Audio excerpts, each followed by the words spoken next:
Mtazamaji wa Wasafi Media, leo Novemba 10, jioni hii ya leo, taarifa ambazo zimetufikia hivi punde ni kwamba jeshi la polisi limewaachia kwa dhamana viongozi wakuu wa chama cha Demokrasia na Maendeleo Chadema waliokuwa wanawashikilia. Viongozi hao ni Mheshimiwa John Heche ambaye ni makamu mwenyekiti Tanzania Bara, lakini pia Mheshimiwa Amani Golugwa, yeye ni naibu katibu mkuu bara, na Mheshimiwa Godbless Lema, mjumbe wa kamati kuu, na Mheshimiwa Boniface Jacob, mwenyekiti kanda ya Pwani. Kumbuka kuwa Mheshimiwa John Heche ambaye ni makamu mwenyekiti wa chama cha Demokrasia na Maendeleo alikamatwa na kushtakiwa kwa kosa la ugaidi,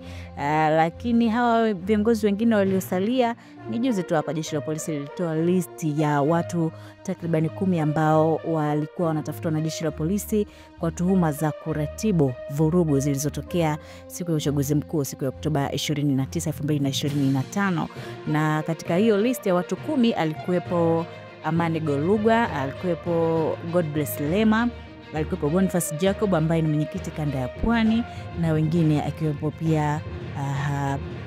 Askofu Josephati Gwajima. Sasa